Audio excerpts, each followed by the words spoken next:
It was good in a sense where, like, I mean, there's a beginning, there's an end, and you read through it, you know? Yes. What? That's Like, so weird. what? That's so... I don't... Yeah. Yeah. That's so weird. Oh my God. Yeah. Okay. Yeah. Hulu. Hey, haven't talked to you yet. Experience it. I'm sure it's very hard for her too. Crystal, did you intentionally match the book?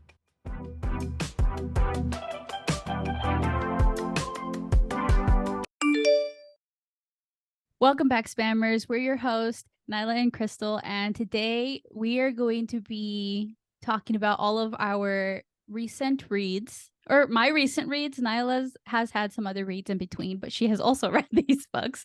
Some of them we like, some of them we don't know how to feel about them, but we're just going to share our thoughts and opinions on them. And I guess just to preface, you guys should know by now that I have a really bad memory. And even though I've read these recently, I'm probably not going to remember every detail. So just bear with me. Nayla will be reminding me of some things, I'm sure, along the way.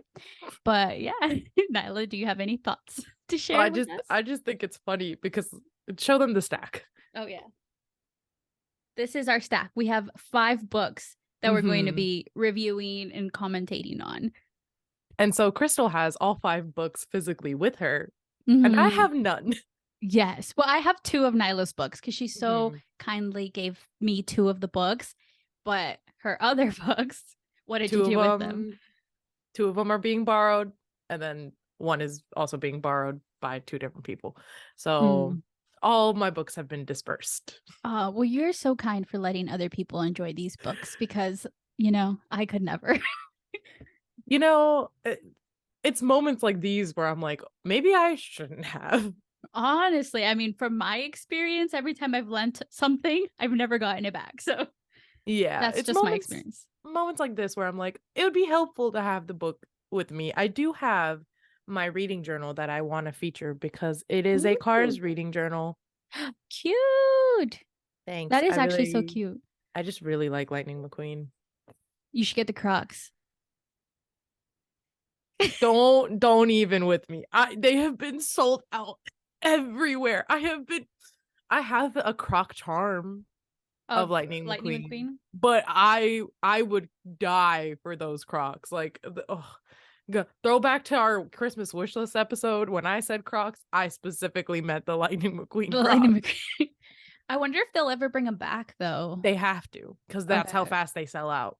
They have to bring. If they don't, I'm gonna go to Crocs and be like, "Excuse me, I want them." Dear Crocs. I will write them a strongly worded letter for you. I love my Lightning McQueen. This is not supposed to be my reading journal. I have another one, like a nicer journal. But I started in this one and I was like, okay, now I have to finish it. But the reason I'm showing this is all my notes about the books are basically in here. So this is my memory jogger. Wait, do you have empty spaces? Can you show me the inside of it? Because I'm like really curious. It looks like a coloring book.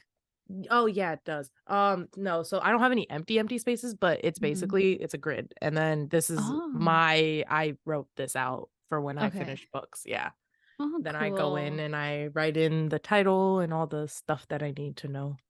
So I can remember my books. Yeah. Because like I said, I don't have physical copies of all of my books anymore. So I should really my memory bank. You've inspired me. You should. It's fun. One thing about reading that I do love is getting to track my reading. So there's Goodreads is an account that you can make where you can track your reading. Yeah. It's a good one. I do it through like my bullet journal and my reading journal.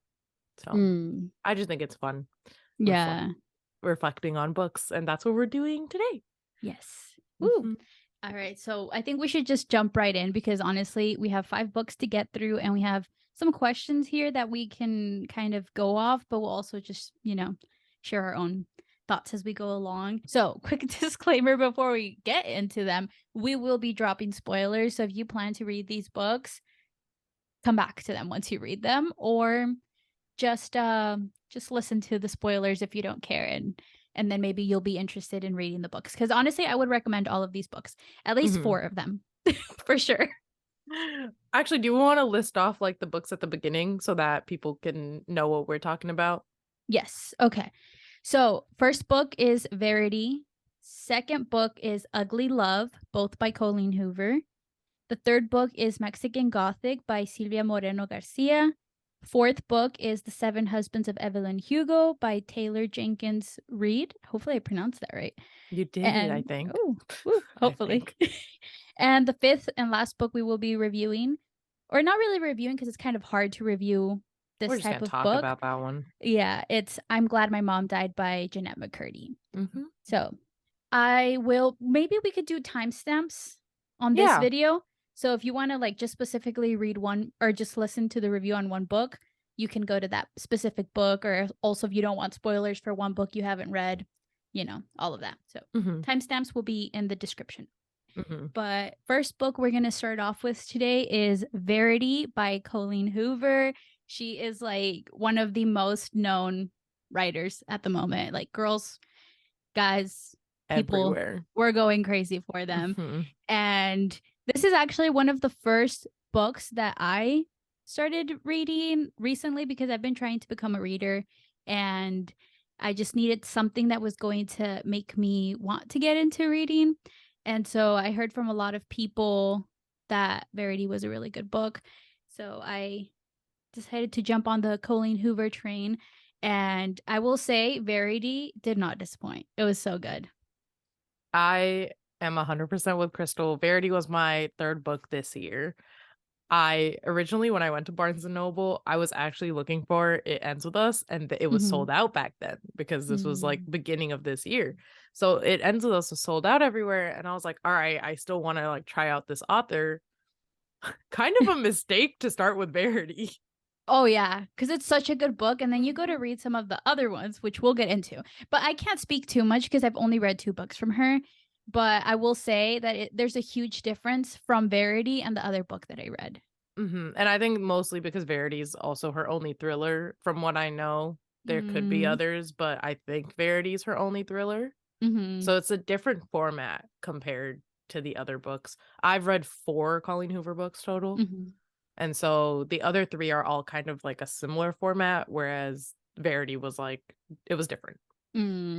Quickly, off of the top of my brain, I read this 10 months ago, so this is going to be hard. But Verity is about an author who's the main character, whose name I cannot remember. Lowen Ashley. Yeah. Lowen. Okay, so Lowen, right, this author, she gets hired to ghostwrite basically a book for another author named Verity, who is tragic accident, physically impaired, like in a coma or something, right? Or just can't move. Yeah. And so Lowen goes and lives in Verity's house in order to finish the book. And let's just say Lowen finds some secrets out about Verity and her husband and crazy stuff. And that's all I got. That was great. I honestly think you summarized that really well. Cool.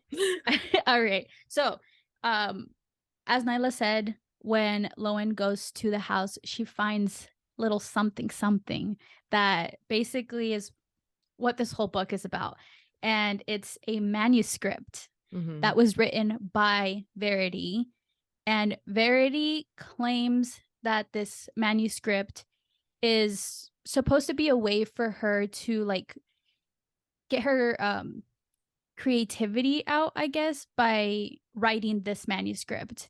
Yeah. So it's like about getting a different perspective, like getting into this more villainous, creepy role while she's writing, because that's what her book's main character is, kind of this like villainous, creepy. And that's why she wrote the manuscript, to get into that character. It's like mind. Yeah. Yes. And we don't find out until the very end that Verity wrote a letter.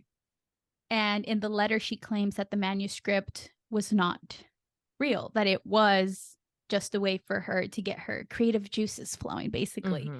And so there's this big debate once you get to the end of the book about whether you're a team manuscript or team letter.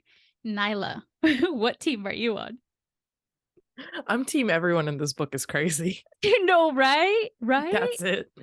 I'm like, I was team manuscript because I think that it's like, I mean, how can someone go to like that place in their mind, especially like with their kids? Like, how can you get that creepy? Like, that's just something I can't wrap my head around. Like, I think someone would either have had to actually have those thoughts to write that, or I don't know, you're crazy, but I feel like those kind of go hand in hand. Yeah. So I was team manuscript, but then also I'm also team everyone's crazy because there's a lot of plot holes. If you really start thinking back to everything, it just gets you questioning like, this person was sus and that person was sus. I think, okay, it's hard because this kind of goes into Colleen Hoover's writing style and just like her characters and things like that, which I'm going to personally say I'm not the biggest fan of. After reading the 4 Colleen Hoover books, I don't think I will be reading another one. And I think this goes into like this, like, I forgot, Jeremy, was that the guy's name? Jeremy was like weird, and then Lowen was weird, and then Verity was weird, but the book was such a time suck. Like, once I started, could not put it down because I just wanted to know, like, this woman is psycho. Like, what is happening? Yeah. And so again, I think it goes into like Colleen Hoover's writing style with all the plot holes. So that's why I can't pick a team. Yeah. But then also, if you think about it, like, well, see, here's the difference though, because I was gonna say, you know, if I was team letter, it would also make sense that like Colleen Hoover went to this place. So why couldn't Verity go to this place? But also, this was not written about Colleen's kids. Yeah, I know. It was written for someone else's The kids. fact that now Colleen Hoover has gone to that place. Right? Okay. Mind blown. Mind blown.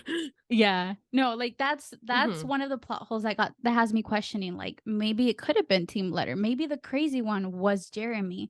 Because also Jeremy knew who Lowen was the entire time. Like when at the beginning of the book, you're literally introduced to both Jeremy and Lowen. Jeremy is a random stranger who we don't know who he is at the moment, right?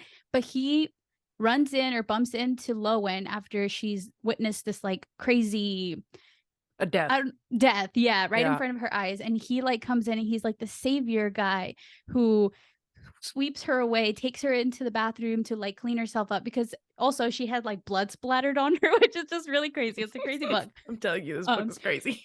But she's like cleaning herself off, and then also like in that moment I didn't know Jeremy was Jeremy, but I thought to myself, like, this guy's kind of creepy. Like, why is he in the bathroom with her? Like, why couldn't he wait outside? And then he offers her to put on his shirt, which is, I guess, kind of like a thoughtful thing. Like, here, I'll give you my shirt, and that way you don't have to have blood on you. But it's still like so weird, especially because he was in the bathroom with her, and I think he watched her while she was changing, right? Yeah. So and he knew who she was. Yeah. He's like, that's the biggest thing. Yeah, that's so sus. And he was very persistent on her writing the book. He kept like, while they were in the house together, that's what was like, it's so weird. I don't even know how to It really is. It's such an odd book. I think that's why I was so interested in it, because it was like weird right off the bat. And I was like, how much weirder can this get? And it just kept getting crazier and crazier. And I'm like, oh my God, like what? But then, I mean, it all comes together. It kind of makes sense, but it does leave you on a cliffhanger. And that's what kind of annoys me, because I'm like, I need to know. Well, it's just like, it's weird because for Jeremy, he's so sus already, right? And then he brings Lowen into his house, and Lowen basically kind of not only takes over as Jeremy's lover, but like she's literally filling herself into Verity's spot. Yeah. Like, that's what was weird about Lowen, which is why I'm like, what? Like, we don't know the truth, because Lowen's weird. There's this one scene that's very graphic, and like they're talking about some bite marks on the headboard, and then Lowen talks about how she bites the exact spot that Verity has bitten before. Like, that is some unhinged. No, that's some white people stuff. Like, that's weird. She was really weird. Which I want to ask you this next question here. is Lowen a likable character? No. See, I think she kind of, until it starts getting weird, she does start off being a little likable because she's just like this writer girl. Mm-hmm. She's like offered a position to write a book, which who wouldn't take it if you were in her position type of thing. And she was struggling. Like She she was couldn't struggling. make her own books get famous. Like her ex situation. Yeah, I agree. At the beginning, yeah, she starts off. Yeah, she's likable. Also, like the way that she like, she's just. I feel like she's set up to be like this curious person. And so, like, again, same, you know, if I was in that position, I started seeing some of these things, I'd be like, huh, like, what's going on? But also, I would have left. I wouldn't have stayed there.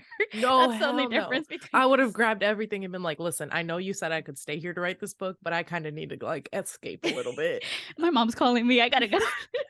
I really gotta go. Like, yeah. How did she fall for Jeremy? Like, okay, first of all, again, I don't know if this is like a Colleen Hoover thing. The men in her books have no character, have no depth. They're just kind of trash. And so, like, at least that's what I think. That's interesting because the next book we're gonna get into, it's kind of the same way. Yeah, like, I don't know. Jeremy had no character. Like, what did he do? Can I say, like, Jeremy did have no character, but like in some parts, because he was very closed off, right? He was a very closed off character. And so once we started to get to know him a little better, he was a good dad. At least that's how he was painted, right? Like he cared so much about his kids. That's even what, like, one of the reasons why Verity, quote unquote, allegedly did this whole thing, because of the way that he loved his kids more than he loved his wife, sort of thing. And so I think that that's kind of what makes him a good guy, because I think that's when she started falling for him, right? Yeah, it was little things. Like, he would just do little things, and Lowen was like, oh my God. And so yeah. Yeah, I get you though. I get you. I would not want to be with a man like that, because yeah, I don't like to struggle. Yeah, not only that, but like he is closed off, which is like, again, common trait in Colleen Hoover's men. He also technically is still married. Yeah, that's so true. I don't like the cheating trope. I'm not a cheating fan. I don't like it. Shut that down. Yeah, I don't like I'm not it a either. fan. I don't want to read about it. I don't like the idea of characters like doing that. So the fact that he was still technically like married to Verity while all this was going on, sus. Yeah. And then kind of to go like back on Verity, her whole like scenario was very weird too. Like how she was in a coma, and then but yet she wasn't in a coma. Like she was just pretending to be in a coma. And then she would like watch Lowen and Jeremy have sex, but it's really weird because, like, if she wasn't in a coma, why did she allow that to happen? Yeah. She would only get mad, but she would allow it to happen. I have a quote. The only quote I wrote down from this book, and it was, Crew is staring at me, standing near the pile of the discarded fishing dock. He smiles and waves. I lift my hand to wave back, but curl my fingers into a soft fist when I realize he isn't waving at me. He's looking above to the right. He's looking up at Verity's bedroom window. If you are awake and you could be staring outside, like, I don't understand. The whole ending was just so crazy. Like, she literally was like, she kidnapped her son. Yeah. To like try and get out and lock them in the room and stuff. But like, why didn't she just do that from the start when Lowen first came in? Yeah, like why did she like let all of this play out? So yeah, everyone is crazy in this book, to be honest. Like, there's no same character. Yeah. Okay, do you have a favorite character? I'm gonna say the little boy. Crew. His name is Crew. Also, Colleen Hoover. Like, these names. I know. Lowen, Jeremy, Crew, Verity, and then later on in Ugly Love, Miles, Tate, Chad, Brad, Dad. Yeah, like, they're all weird. They're all weird. Yeah. But yeah, I genuinely, it's just like, I'm team no one. Yeah. I'm team this book was a time suck, and I did finish it in like 2 days, 3 days or something like that. But yes. which we will give her credit for. Oh yeah, it was really good. I think I wrote this down too. Yeah, it kind of like just felt like I was reading fan fiction. It did. Yeah, like it genuinely just felt like I was reading Wattpad books. Like she's very Wattpad. So if that's for you, like honestly, go for it. Yeah. I just don't think that's for me anymore. Yeah. I will say I liked this book. Like this is a really good Colleen Hoover. If you read any Colleen Hoover books, read Verity. It's a really good one. And then if you want to go down the rest of them, that's totally up to you. I will say I do want to read It Ends With Us only because it is so popular and like so many people have talked about it. So I want to just read it and like see it for myself if I like it. So you want me to ship mine to you? Sure. No, but I think I want to read it, and then I'll just that'll probably be my last Colleen Hoover book. I don't think I really want to read so many from just one author. So, because I feel like sometimes, like even though they're all different, I feel like sometimes it can get pretty repetitive with like the same trope. Especially after reading both of these books, it's very similar. Like this one does get crazy, but it has a very similar idea with like this closed off guy, the girl falling for the closed off guy, and then they end up together. Yeah, the guy having like a backstory with another girl and like a tragic accident happening. Yeah. To a child. Yeah. That's so weird. Oh my god, yeah. Okay. Well, I probably this might be my last Colleen Hoover book. Yeah, there's also children in It Ends With Us. Yeah. Oh my god.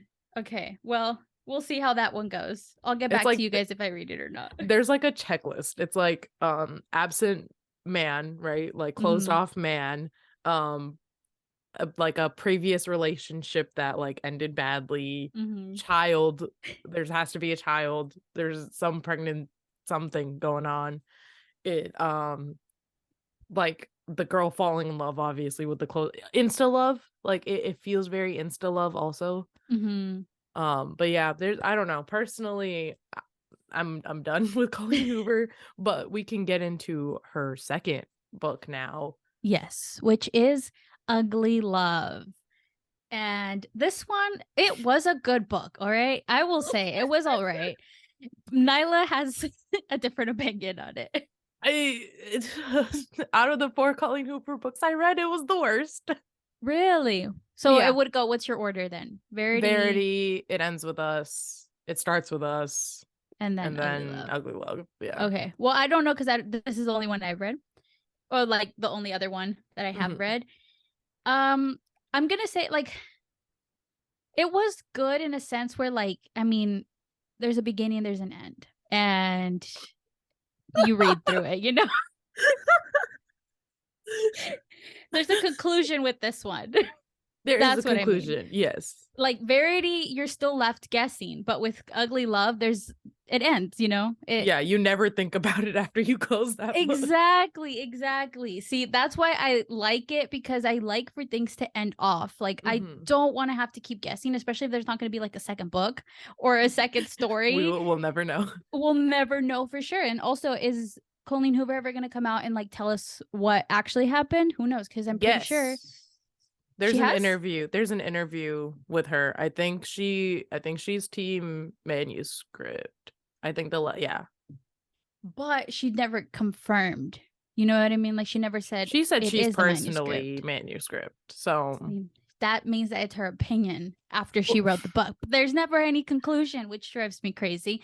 But this one did have a conclusion, so that's why I don't think it's that horrible. I can understand that sentiment. Like I understand where Crystal's coming from with that, but that book was so bad. The characters, the actual story of it, I didn't like it. The dialogue. Yeah, see, the reason why I don't like we didn't even review. I mean, we didn't even talk about what the book is. We just went straight into it. So basically, girl falls in love with guy doesn't love girl to the very end, and there's a kid involved. There you go. And then guy's previous relationship, he fell in love with his stepsister.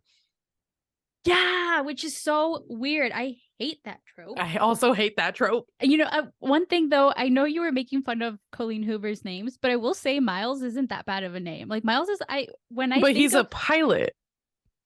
So he's a pilot named Miles. That makes sense. Yeah. Well, I still stand with Miles isn't that bad of a name. But I get it. It's cheesy. It's not that bad of a name. Like, I think about Miles Teller, the actor, and I'm like, it's not that bad of a name. But like the fact that it's so cheesy because he's a pilot.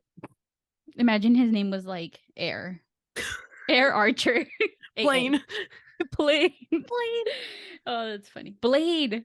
Okay. Let's get back to the book. So this book is it's in the present, but it jumps back and forth from the present and the past. So as you're reading it, you're getting to know the main girl character, which is Tate, and then her falling in love with Miles. And then the past is Miles' story, and basically it's showing you why he's so closed off the entire time. But it's such a slow build up to why he is closed off. And I will say that, like, I honestly, props to Tate for sticking through with this man, because I would have just cut it off the second he showed any sign of being mean. Like, I just don't like mean guys.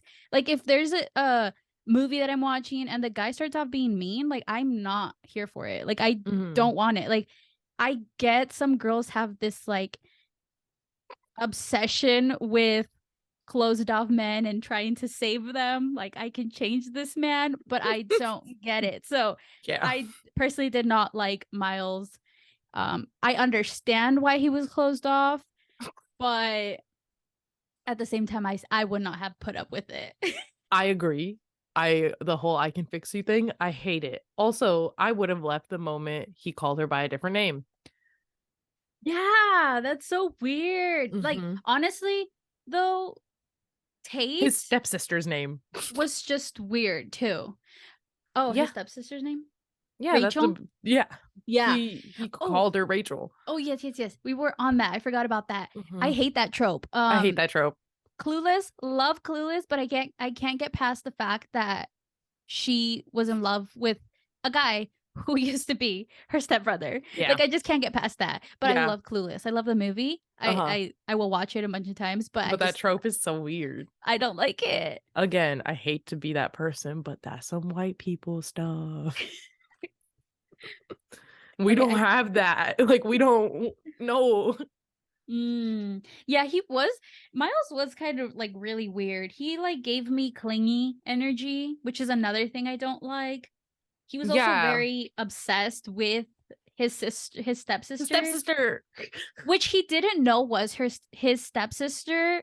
I'll give him that. But the second you find out that's your stepsister, that's what I'm saying, you need to walk away. They kept the relationship going while their parents were married, like while they were siblings living under the same roof. Yes. What? I don't understand that. Personally, I don't get it, but you know, whatever. So basically they just had a baby. Okay, Rachel and Miles just had a baby, and I think he's driving the car, and she's riding in the backseat with the baby, and they're like talking about the baby, and she's okay, I can't, this is so bad. So he says, "You're responsible for the beautiful part, Rachel. The only thing he got from me was his balls." Oh. She laughs hard. "Oh my god, I know," she says. "They're so big. We both laugh at our son's big balls." That is so weird, actually. Like, 2 sentences later, he literally gets into a car crash and the son dies. Yes. What? That's like, so weird. What? That's so, I don't.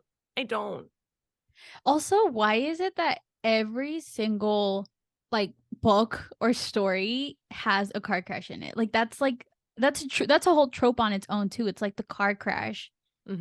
Because that was predictable. I honestly saw that coming. I didn't know how it was gonna happen or when it was gonna happen, but like when it happened, I'm like, oh yeah, I saw that coming.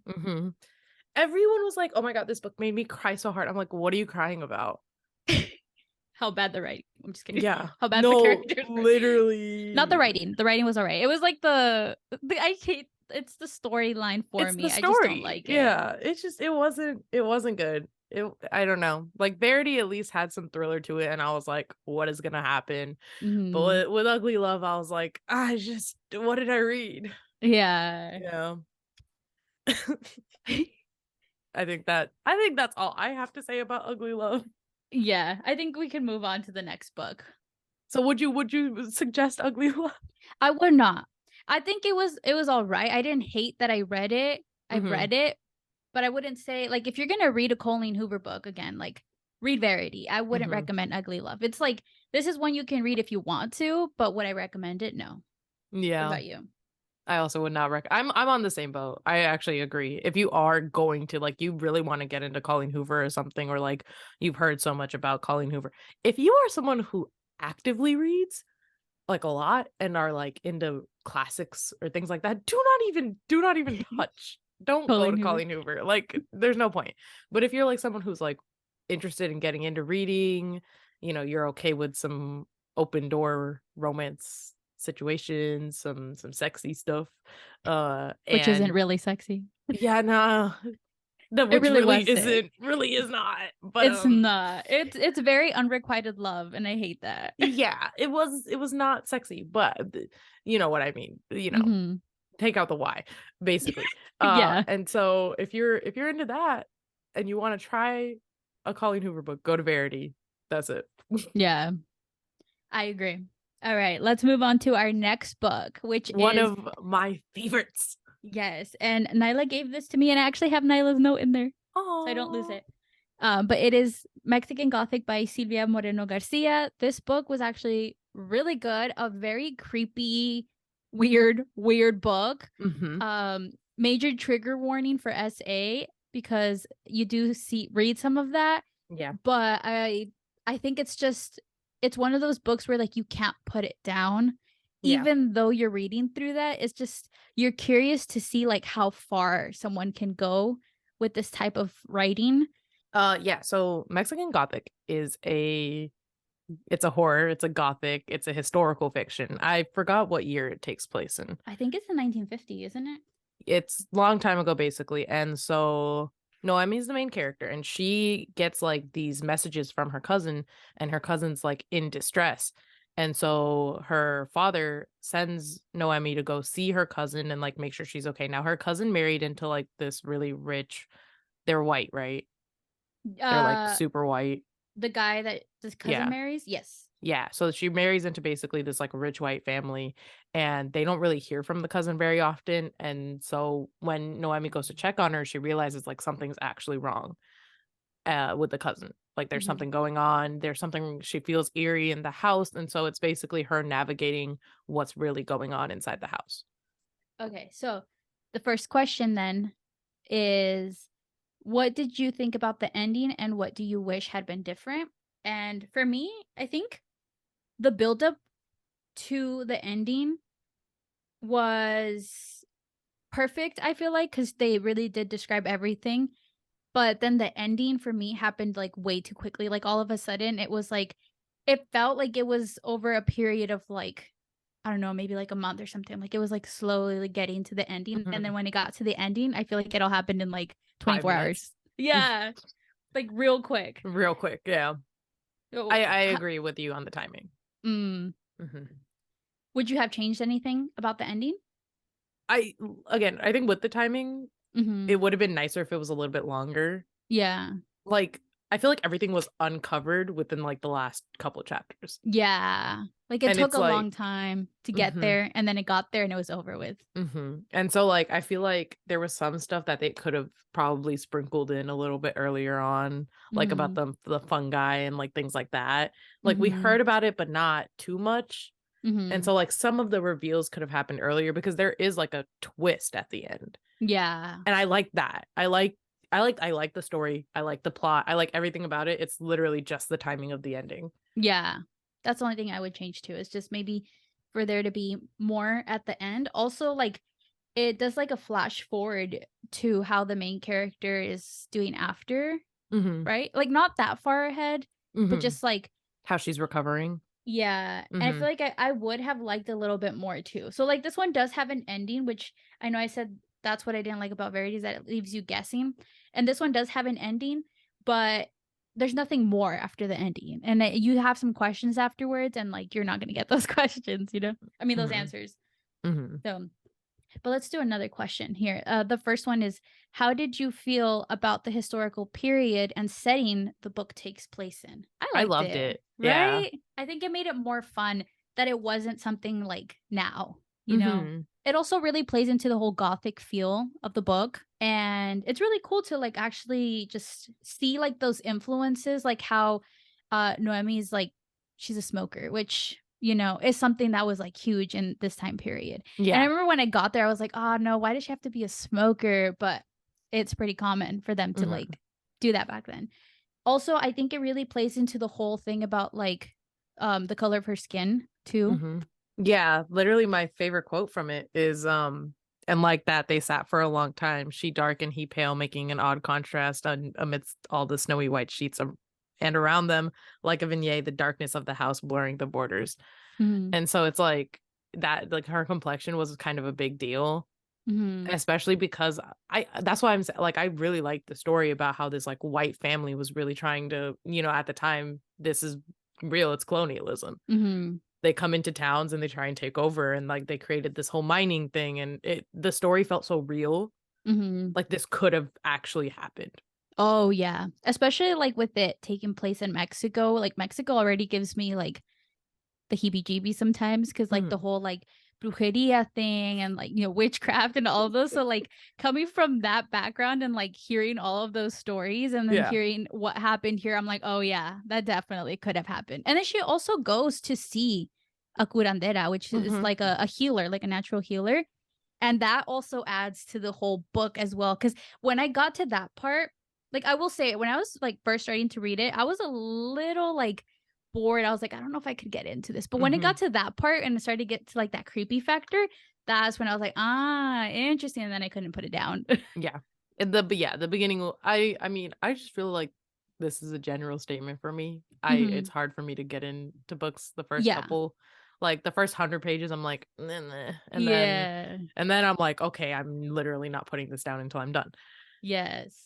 And so, yeah, I liked Noemi as a character. So one of the questions is, who is your favorite character and why? And I liked how independent she was, especially for that time, right? They talk a lot about her independence and how she wants to solve this mystery. Like, what is going on with her cousin? She cares so much. She goes down to town. Like, she does everything she can to help her cousin out. And she like discovers all these truths about the house. Like, I loved her as a character. Yes. And she's very smart. Like the whole reason why she went to go figure this whole thing out was so that her dad would let her get her, I think, her master's in anthropology.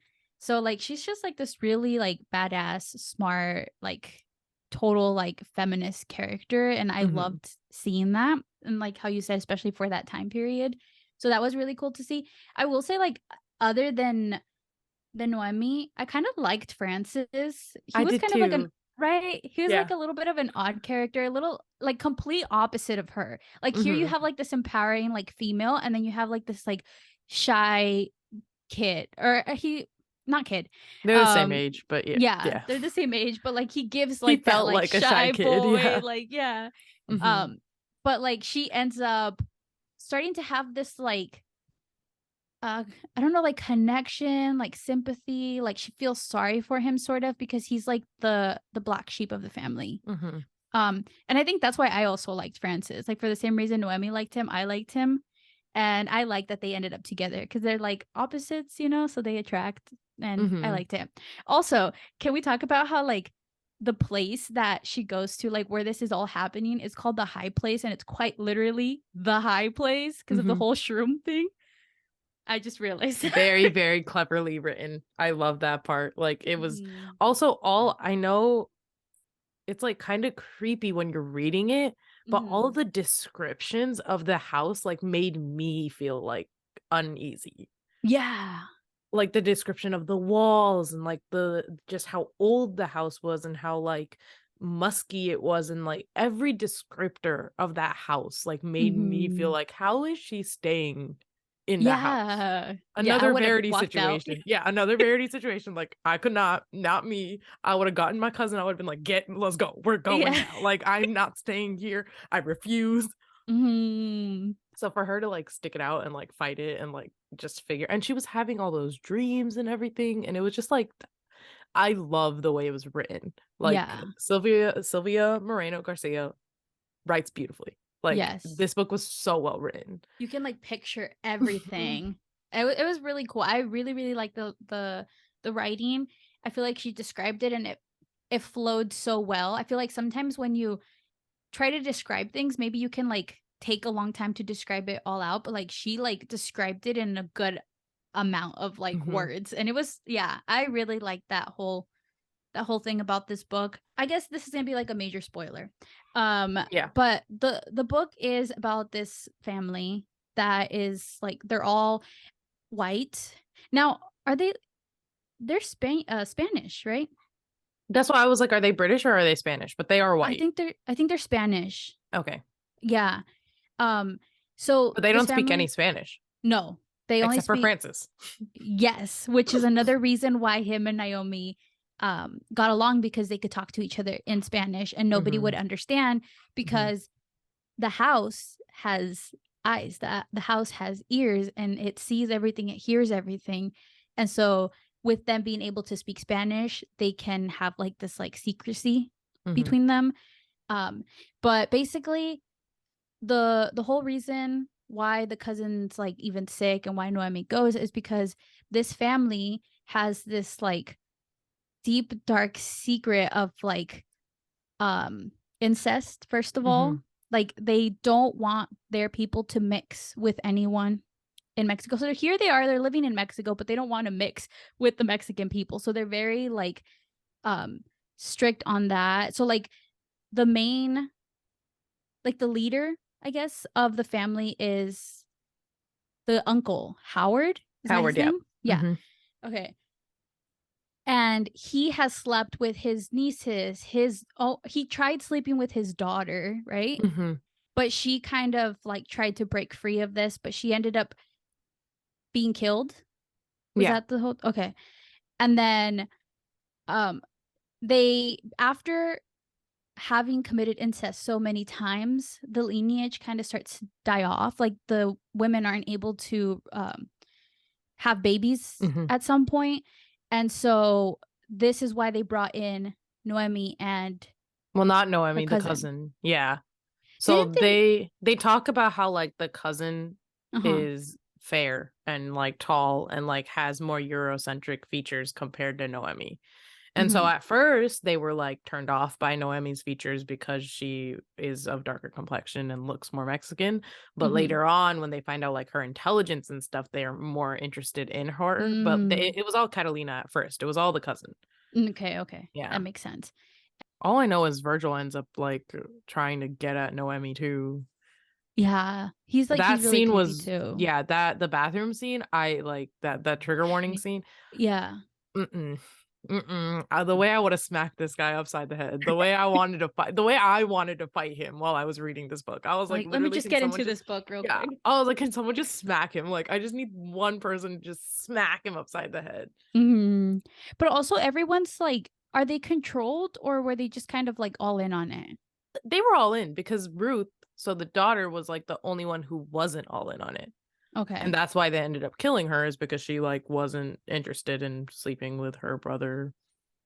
And then the reason why Noemi was seeing all of these things. Okay, here's the thing though. It's like sometimes it's hard to tell if whether she's actually experiencing any of these things or if she's imagining these things, because later on we find out the whole thing with the shrooms. Yeah. I think she was. I don't think she was. Or I think it was like her imagination, essentially. Like the walls were like causing her to like see things. So do you think all of it was fake then? Like, no, I think there was there were some dreams where she was like actually experiencing what happened, like with Ruth and like the shotgun and all those things. So those things I think were real, but like maybe all the creepy descriptions of like the house, maybe that stuff is not exactly real, because like obviously the wallpaper is not like coming out and being, they're not becoming vines, and they're not like actually doing anything. Maybe that stuff's all like imagination, but I think the storyline, because she also was learning more and more about this family as the story goes on, and so I think she, like, putting the pieces together, she was actually dreaming up those things. Yeah, I feel like there's so much to this book too that we can't even like touch on half of it. Yeah, but this one, I will say, was like one of the better reads, and I would 100% recommend this one. It is very creepy though, so if you don't like creepy books, probably don't read it, but it is really good. And oh yeah, look, 1950s Mexico. I just saw that in the back. Okay, yeah, so that's the time period. yeah. But yeah, it's really good. I enjoyed it. And also, I don't know if they're still on it, but Hulu was supposed to adapt this into a show. They better. I want them to release that in October, because I want to watch that around Halloween time. Yeah. Yeah, I would love to see that. Also, I would love to see like the characters come to life, and I hope that they don't do us dirty with that. Yeah. Hulu. Hey, haven't talked to you yet, but we have a Mexican right here. Yes, who fits the description pretty well. I can be Noemi. I can be your Noemi. She is so smart. She is beautiful. She is driven. She could do it. And who do we want to hire as Francis? I thought Francis was tall, right? Yeah. See, he's taller in my head. Yeah. I was kind of thinking Timothée Chalamet kind of gives I was also Francis. kind of thinking that. Right? Yeah. Right. I think he kind of fits the description. Like when I picture Francis, I think like tall, pale, lanky, skinny, like like Timothée Chalamet. Yeah, literally. Okay, there we go. Anyway, Hulu, basically, you can do the rest of the casting for us, but we have a Noemi ready to go. Yeah. Hulu, our email is in the description.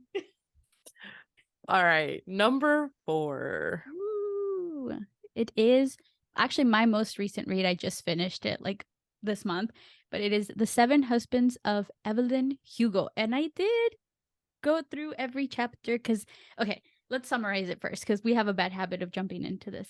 Yeah, I do want to say that I had it tabbed each person and I almost left it in there, and I was like, no, let me take out all my tabs and like give it a crystal clean. Oh, you should have given it to me with your annotations. It would have been fun to read your thoughts. Oh, I didn't write anything, but I just yeah. I just wrote little sticky notes and a description of each of the guys. Then Crystal, this is all yours. No, you did the review. You're better at it than I am. Okay, this book I read also a while ago. So let me figure out when I read this one. Okay, 7 Husbands of Evelyn. Basically, there's an actress, Hollywood actress. Her name's Evelyn Hugo, and she gets married 7 times. And so she gets married 7 times, and like there's some other stuff that happens in her life that, may have not been in the public eye, and we learn about those things that happened. And so do you want to go through the husbands, because I don't have all 7? Yes. So actually though, everything was in the public eye, but she explains like the background to everything. Well, except for that one, the big one. The 8th husband. Yes, the 8th husband. Okay. So so the story starts off with a writer. So a bunch of tropes in these well, I guess just 2 of them. There's a writer that's writing a book for someone. So the main character's name is Monique, right? Yeah, Monique. Okay. So Monique is the writer that's going to be writing. Oh no, hold on. Let me start over. Okay. So the writer, whose name is Monique, is summoned by Evelyn Hugo to come to her house to write a article on her because she's donating these dresses to, I think, like a museum or like a charity type thing. She was doing like a charity event where she basically was giving like all of her old stuff away. Yeah. And so Monique, who works for this magazine company, gets summoned to go and write this article for her. But turns out Evelyn Hugo didn't want this. She just wanted Monique to come over to her house so that she could write not an autobiography, but what is it called? An expose? Expose. Expose. Yeah. Yeah. On her and her story. Yes, because it's very well known that Evelyn has been married 7 times, but no one knows the reason behind any of it. And so Evelyn wants Monique to write this tell-all book about her life and like basically why she married multiple times, and just kind of like, I was getting this idea like clearing her name, basically. Yeah. And so that's just basically like airing out all her grievances. Yeah. And so as you go through the book, that she's telling you all of the stories about her 7 husbands. So the first husband that we're introduced to is, and the thing is that like every time she introduces you to someone new on the book, like the first page before you get into it, she gives you a little description of the person. So the first one, she writes, poor Ernie Diaz. And so for me, how did you feel about Ernie? Ernie was the first guy that... The one that she married just so she can come out to LA, right? Go to Hollywood. Yes, because she lived in New York. Yeah. I forget exactly what place in New York. I feel like... But in New York. Hell's Kitchen or something like that. I think they said Hell's Kitchen, and I remember that because Hell's Kitchen is a very popular place in the Marvel universe. So. And so she uses this guy named Ernie to get to Hollywood. I have to say, at first, I kind of felt bad for Ernie because she just used him. But yeah, also, poor is a good descriptor. Yeah. But one thing that didn't make me feel as bad for him was if he did know that she was like 16. Or she was, right? She was 16, I think. She wasn't of age yet. Yeah. And so I think he knew. So if he knew, then I don't feel sorry for him. But he did end up falling in love with her. And when she broke up with him, like, he cried and cried. Yeah. Because he, like, actually loved her. But she pretended that she was hurt. But as soon as... That's the thing, though. It's like, Evelyn's, like, cold. Like, she was using these men, like, 0 emotion, 0 attachment. If she didn't want it, she wasn't going to, like, fall in love with this guy. And so that did make me feel a little, like, sorry for Ernie. But I mean, this is how she got her free ride to Hollywood, basically. So that's how we're introduced to Ernie. Before we get too much into Evelyn as a character, just go through the husbands because I got a lot to say. So husband number 2 is goddamn Don Adler. How'd you feel about Don Adler? You're gonna have to... I really read this book such a long time ago. Okay. So I hate Don Adler. He was the really trash guy. Yeah, he was like terrible to her. Yes. So Evelyn actually fell in love with Don Adler. He's the first person that she ever like married in the Hollywood he scene. was like really famous, right? Already. Yeah. And so she started out wanting to use him to get like more publicity, but she ended up falling for him because he was like this like charming guy at first until his true colors started showing, and he was very obsessed with the fame and the attention, and he was so used to being such a popular guy that like once he stopped being popular and Evelyn started doing better, he got real... oh yeah, you just jogged my memory. I did not like him. I don't think anyone did. No. And if you did, get some help. See you later. But I will say that chapter number 2 was one of my favorites, even though it was like the worst guy. But this is when we're introduced to the 8th husband, which is Celia. Whoa. If you haven't read it, spoilers. She's gay. Oh my God. Which I really liked because it was so normal. It wasn't like anything like the normal like lesbian tropes. Or like one girl falls in love with the other girl and the other girl is like not available to her, and then like it's just like this clingy just both like thing. fell in love. Yes. So I love how it was natural. so clean. Yes. Ooh, sorry. I hope you guys... I didn't smack you guys. Okay. And then the 3rd husband is gullible McRiva. I labeled him as El Músico. Yeah. A musician. This has nothing to do with 7 husbands, but I McRiva, his story in Malibu Rising. I think my favorite Taylor Jenkins Reid book is... I mean, I've only read 2, to be fair. But I did enjoy Malibu Rising, and McRiva is in Malibu Rising. So. Yes, which I think is cool. I like how it's a continuation. There's like an extra story for him. Connections in all of Taylor Jenkins Reid's books. Which also, his chapter was one of the shorter ones too. So it's cool that he gets like his own, yeah. But him for Evelyn, I mean, that one was pretty straightforward. There was not much about it. They got married. They nulled it off. Yes. At the end of Don Adler's chapter, they get divorced. And Don, because he's a bigger star, because he's a bigger star or celebrity, he threatens to basically make Evelyn look bad. So nobody else in Hollywood ever wants to work with her. And he succeeds. He's able to do that. So because everyone prefers Don, they're going to do what he says. So Evelyn's going to have to like climb her way back to the top. And so she ends up going to Paris, I believe, to be in an independent film, or like a film that is popular in France. So she works with this director that's out there because no one really knows who she is. And so she's able to get back in the spotlight because she comes out in a movie called like Boots and Train or something. I don't know how you pronounce it. So she's back in the spotlight, but now she needs to marry another guy that's going to like even, make her even more well known. And so she's dating Celia at this time, but they come to an agreement that she can date someone else just for that. Because they understand they're both in the same business, which I will say was one of the weirdest tropes ever, if you would call it a trope, because I don't know if it's like very common, but the fact that they both agreed for Evelyn to marry someone else. Yeah, marriage of convenience. Yeah. So I thought that was weird, but anyways, as you're reading this book, it's fun. It's fun despite all of that.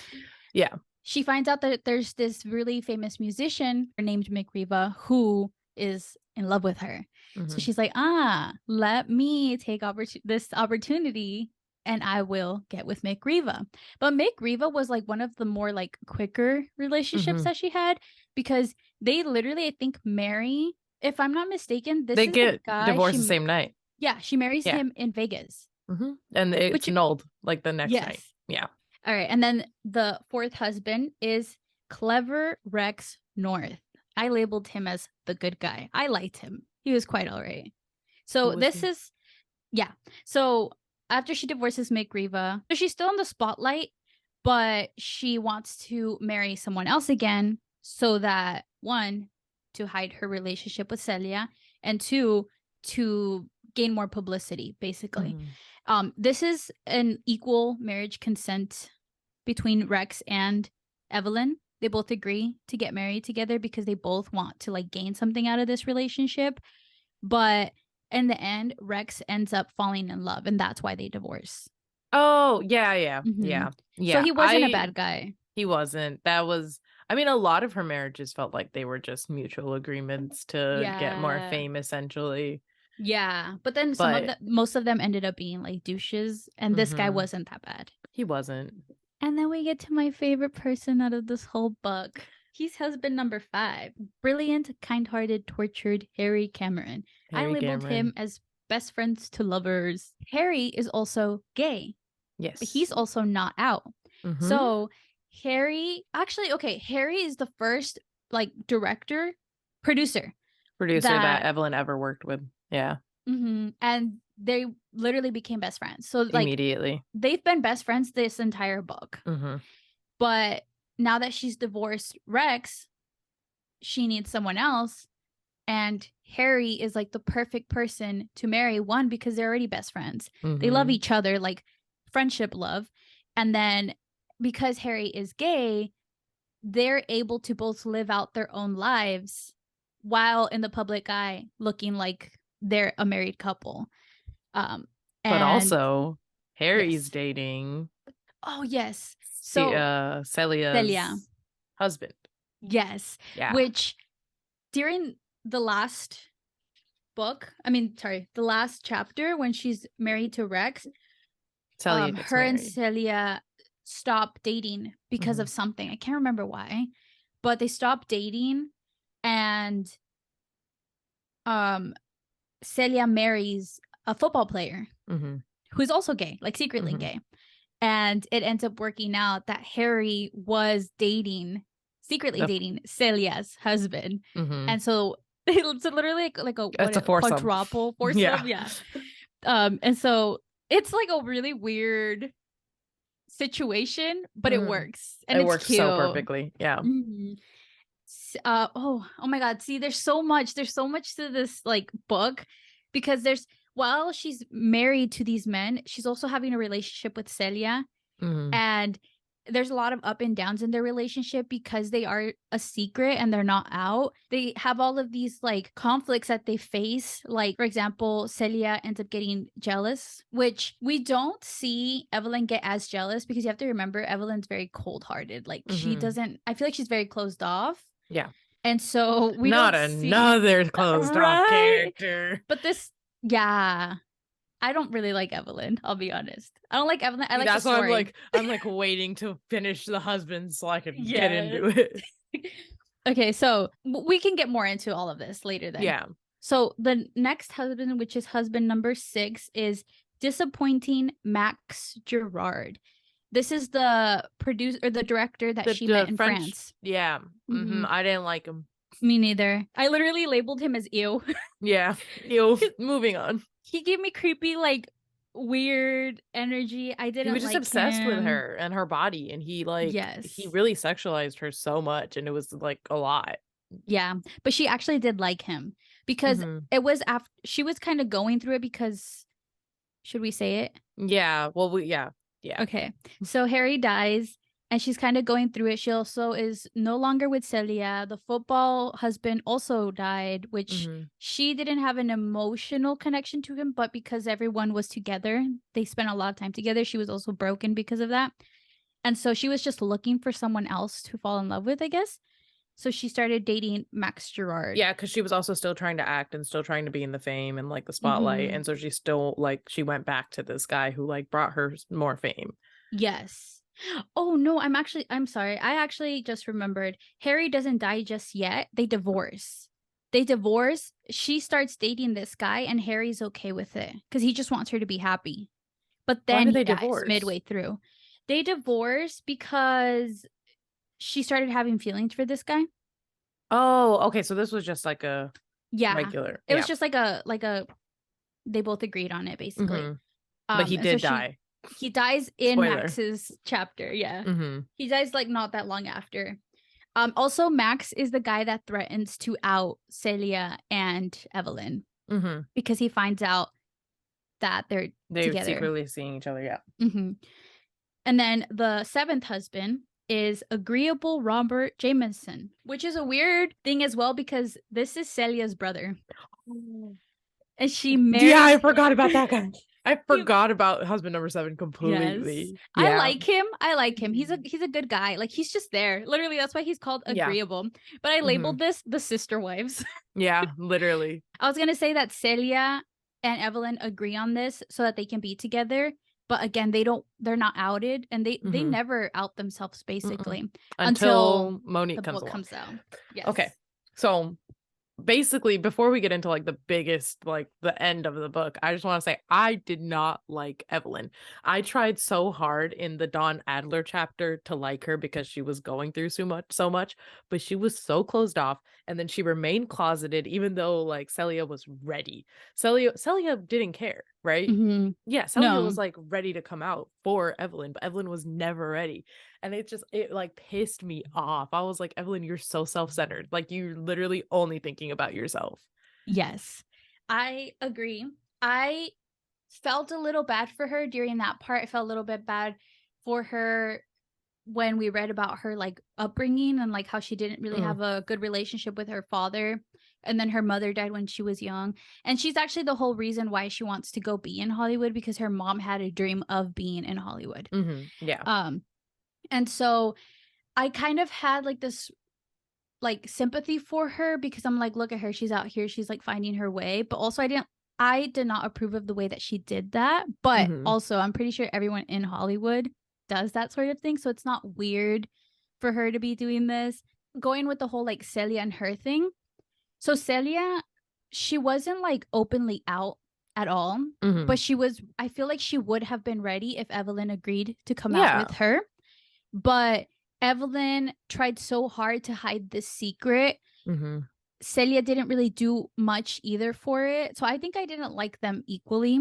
I love them together. It's like weird. I love them together because Celia was the only person that Evelyn actually loved. Like, truthfully. Other than Harry, yeah. Yeah. So I liked them together, but it was this very like back and forth thing. Like, I feel like Evelyn had too much of a backbone, and then Celia didn't have a backbone because even though she was ready, she wouldn't do it unless Evelyn also agreed with her. And so Evelyn basically like bent over backwards, literally, to protect her and Celia's secret. And Celia never said anything. She just kind of let it all happen. And then when they're having like this disagreement, Evelyn says like, I did this for us. And then Celia basically tries to say, no, you only ever did this for you. But then later on, she realizes that like, yeah, well, I didn't do anything either, sort of thing. So they basically both apologized to each other. I feel like they were both in the wrong, but yeah, Evelyn just wasn't really a likable character. I don't think she was at all. I mean, like, I get her journey. I understand her as a person. I understand the reasoning behind why she did everything. She was very closed off. She was very self-centered. Yeah, very self-centered.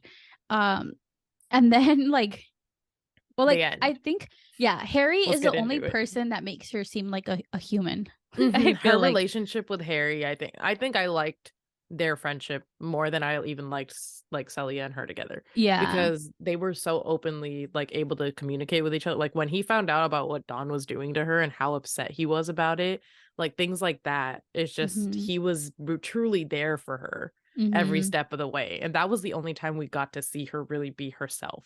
Yes, we didn't really see her. Yeah, even with Celia, like she wasn't really herself until that Harry Cameron chapter was like the best. Best time. Yeah, I loved it. That was like the only chapter. Like, if I could just read that story, I would have been happy. But then they also have a kid together, which like connects them even more. And that kind of like leads you into like how the book like starts to end. And I say starts to end because there's this complete like turn of events at the very end. But it starts to end with Evelyn and Celia moving to, I think, Rome or Spain or somewhere in Spain, I think. Yeah, Spain. I think it was Spain or yeah, Portugal. I don't think it's Rome. Somewhere in Spain. Yeah. And they live their life together, and then Celia dies of like some sort of cancer, I think. Something with her lungs. And so they're able to live their life happily ever after.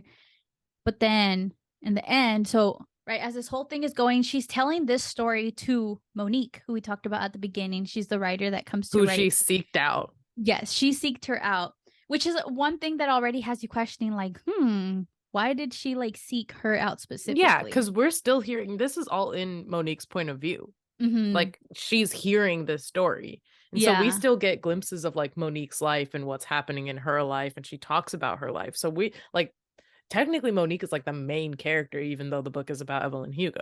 Yeah, which is surprising because you wouldn't think that it would be about someone else. I mean, the book is literally titled The 7 Husbands of Evelyn Hugo. And so when it gets to the very end, there's this like turn of events that I personally did not see coming. I also didn't. So as you're reading, there's this whole backstory to Monique, and the backstory is that her dad died. It's just her and her mom, but her mom like lives away from her. And then she never had this like conclusion, I guess, to her father's death because he died allegedly driving under the influence, right? So this is what she thought her whole life, and she kind of had this resentment towards her father because she was thinking like, why would my father do this? Like, why would he not think about his family? But then in the very end, Evelyn drops a major bomb. Okay, how do we even connect this? So you gotta remember the car crash that Harry was in. Yes. Harry dies because he was in a car crash. And when Evelyn arrived at the car scene, there was another man in the car with him. Harry had fallen in love with another man. After his football husband had passed away, he was hurting. Harry was a very human character. Mm-hmm. So he was hurting for a really long time. He never thought he would fall in love again, but he did. He did fall in love again. At the very end, Evelyn tells us that the guy that was in the car with Harry was Monique's dad. I've already I read the book, and Crystal telling this part, like the suspense leading up to that. Crystal, become a narrator or something, because that was so good. Oh, really? Even with my stuttering? It was so good. I was like, what happened? What happened? Thank you. Tell me now. Yes. No, that was like a major shock because I didn't see that connection coming. I didn't see it coming either. Also, this is like the moment where you have zero remorse for Evelyn. Yeah, no, literally because felt nothing. Right? Like Evelyn. So when Evelyn is telling the story before she drops this major bomb on her, she seems almost very human because she's doing everything she can to save Harry. Because I can't remember exactly if we knew about the guy being in there or not, or if he was like okay, we did? Okay. Yeah, there was another man, but she never said who. But she never saved him. Oh, right. Mm-hmm. She moves him over to the driver's seat. She saves Harry so that he can live, but she basically tries to save him, kills Monique's dad because she didn't do anything. Like, had she just called 911, didn't do anything until they got there, make sure that, nothing else, no further injuries happened. Nope, she just saves Harry. She just saves Harry. She was a terrible, terrible person. Yes. So I did not like Evelyn in conclusion, but I loved the story. I loved the buildup. I liked how I didn't predict anything. It was a roller coaster of emotions. I would recommend this book too. I think it was really good. Written very nicely, I feel like. The buildup. It was an easy read. Like, it wasn't too difficult. If you like celebrity gossip drama, like Gossip Girl type vibes, like that stuff, then this is like a great book. Another story where it felt like it could have been real. Like, it could be, we could be following a real actress who went through this in her life. Like, it was very, very much so incorporated into what we know as Hollywood today. Like, it felt very cohesive. Book was well written. Characters were not likable. I enjoyed it fully. I think we discussed everything we needed to. I did not like Evelyn, but I highly suggest the book. Yes, I agree. I'm excited. We're getting into our last book, and we probably won't be talking about this one for too long just because we don't want to talk your guys' ears off, sorry for the spam. But last book, I think one of my top reads of this year, I'm Glad My Mom Died by Jennette McCurdy. And guess what, guys? Guess what? We have a picture. We have a picture. I'm back. I am back.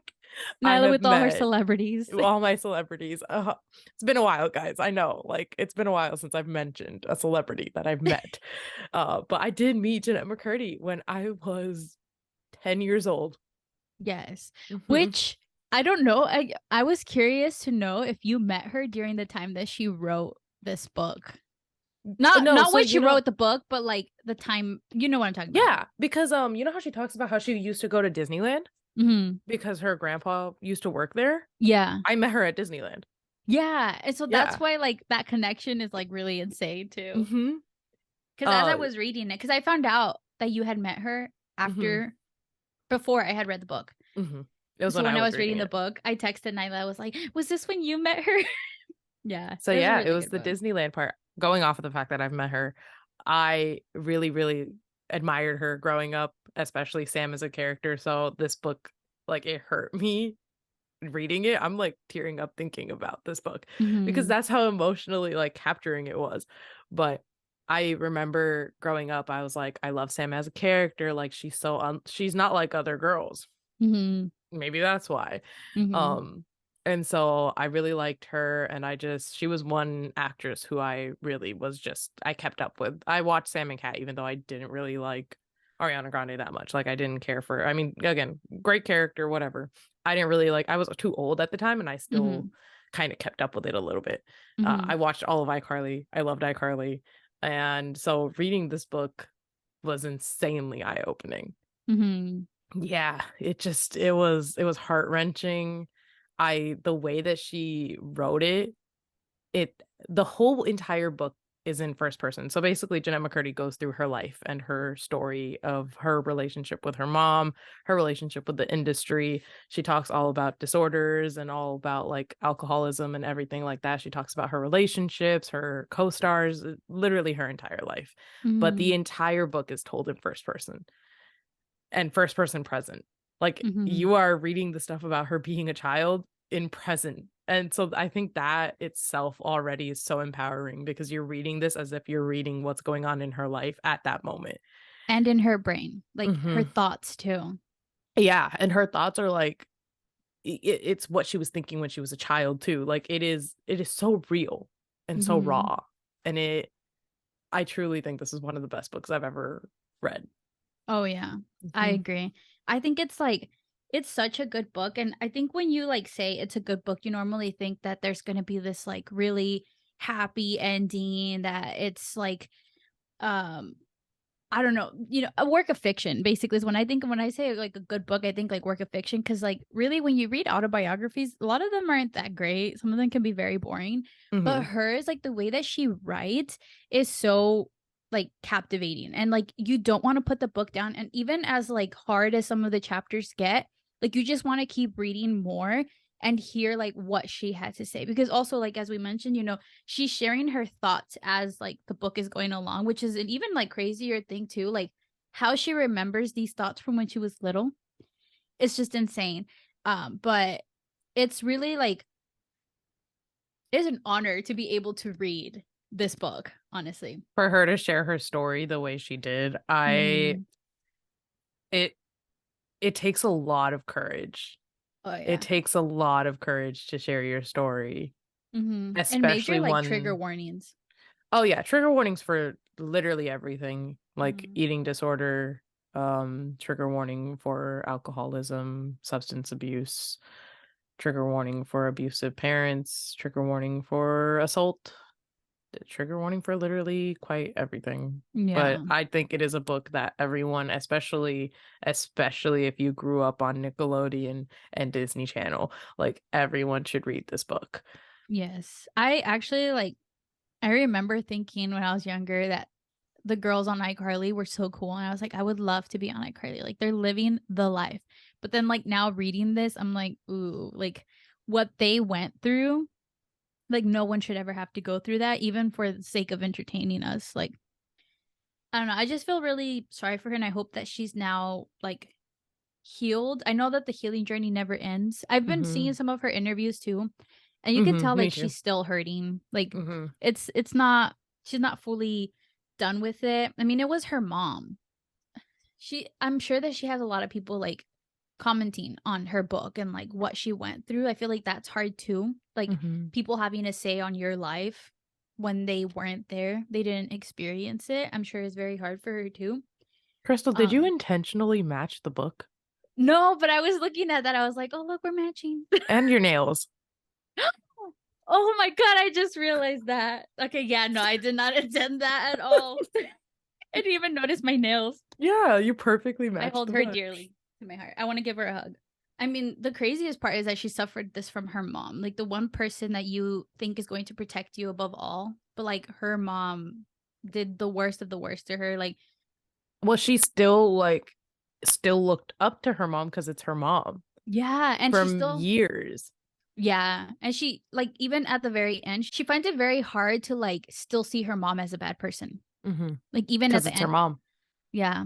And so it's just very, very sad to like see that, because her mom like abused her like mentally, all ways, emotionally, mentally, physically. Yeah. Also that Jennette, who was a little girl, could support her family. To tell your 11-year-old daughter to have an eating disorder. Yeah, that's like even more insane too. Like there's some crazy stuff that happens in this book, but like that hit me the hardest. Yeah. To tell a little kid to be on a diet. Yeah. That was insane. Like the stuff that Jennette went through. And it was so funny because as Sam was known for eating. Yeah. Which so she said like, even like triggered her eating disorder even more. Like That's insane. It's insane. This book was literally just so eye-opening. Yeah. So eye-opening. And what's crazy is since Jennette is also from a lower income family, compared to like people like Miranda Cosgrove and like Ariana Grande, who like come from money, the difference that they've had being brought up in the same industry. Yeah. Because of Jennette's like family and income and all that, and like how different her life specifically was. You just wouldn't think about that stuff. Yeah. So you're reading this book and she's talking about all of like her childhood, right? And then like it goes into her adult life. And you think that, oh, you know, finally it might end on a happy story. She's going to tell us about how she's like healed or, you know, all the good things, but it just keeps getting even like more, I don't want to say like worse, because who am I to like judge her life, but like it's not over with, you know, like you just keep hearing more of her struggles, and it's like even harder, I think, like to see that she never really like got her happy ending, and maybe hopefully she's getting it now. I hope, but it's just it's a crazy read. Like no part of it is like I'm so happy for her. Like it's just really hard, you know. The only part where I was happy for her was at the very, very end when she says that last chapter. And she's never gonna go back to see her mom. And I'm like, yes, slow claps, standing ovation right here. And like the fact that she released the book, yes, which is her taking back her power. And I'm like excited to see her do things too, because she never wanted to do acting. Like that, she wanted to direct. Like she wanted to do that type of thing. And so she was doing acting because that's what her mom made her do. And so now hopefully maybe she's getting more into that, and like she's able to do her thing now, like what brings her joy, not what brings her mother joy or what's going to keep her family afloat. It was a hard read, but I think everyone should read it. Everyone, especially if you grew up with like Nickelodeon, Disney Channel, because who knows what these other like the other kids went through on different shows type thing. Yeah. Like every single child star has a story.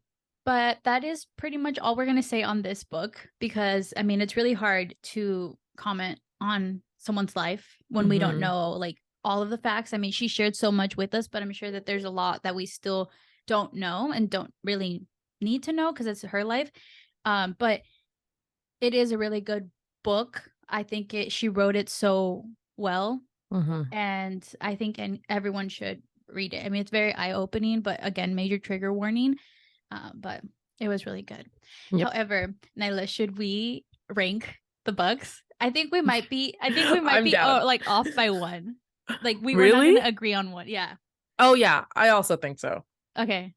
Go ahead. And so we both are aware. Okay. Should we go down, up? Yeah, we'll go down, up. Okay. What's your least favorite? Ugly Love. Yes. Okay. Number 4, Verity. This is where what's your number 3? Right? Yeah. I'm gonna go 7 Husbands here. I'm gonna go Mexican Gothic. Okay, so my number 3 is 7 Husbands. Her so then it's 2, flip-flopped because my number 2 is Mexican Gothic. And mine's 7 Husbands. I think. Okay, why? Let's explain why real quick. Okay. Very quick. I liked Mexican Gothic better than 7 Husbands personally, because I think the descriptions and like the Gothic, the historic like fiction, I like that better than I like the drama and like the spice and stuff of 7 Husbands.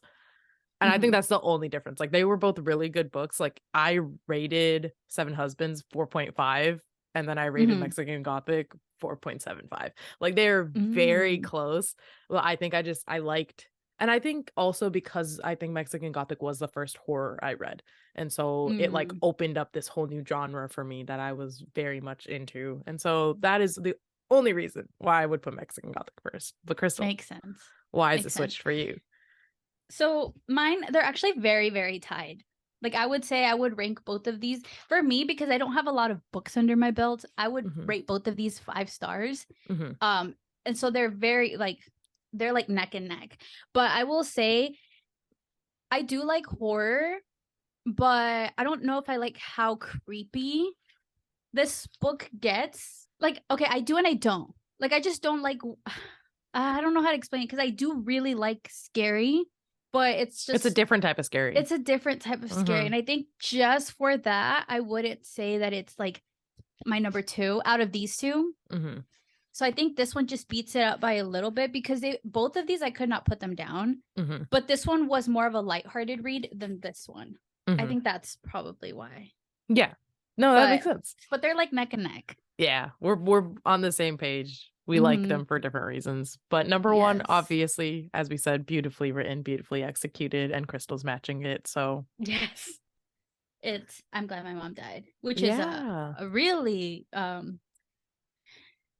would you call it? Like a intense title, intense statement. Mm-hmm. All of these books, so good. Yes. Thank you, Nayla, for giving me the opportunity to read 2 of them. 7 Husbands. Of course. Gothic. I'm glad I could contribute. So those were 5 of the books that we read in 2022 that we wanted to share and discuss, because those are the 5 that we both read. If there's any other books that you guys have suggestions for us to read, please leave a comment down below. And leave a comment down below. I'm interested. What was your favorite read of 2022? Yes. Yeah. And if there's any other books that you want us to review, possibly in a future episode, we could do more book reviews later on. Just let us know. Also, make sure you rate, comment, subscribe, do all the things. We have Spotify, we have Anchor, we have Google Podcasts, and we're on YouTube. So make sure you follow us on our socials as well. And please please subscribe. Here for a new year. It's 2023. Yes, that's insane. Yeah. All right. Well, thank you guys again so much for taking the time to listen to us. We appreciate every single one of you guys. It makes us so happy to see you guys leave a comment. Even just knowing that you guys are watching it, we are greatly grateful. Appreciative. Appreciative. I need to learn more adjectives. She said grateful. We're gratefully grateful for you. Grateful. Crystal needs to read more. Yes, that is one of my goals, is to read more so I can learn how to properly execute my words, my thoughts. Articulate. There we go. All right. She said execute. Execute. Yep. Yes. That works. Yes. Well, anyways, again, sorry for the spam, guys. Bye. See you later.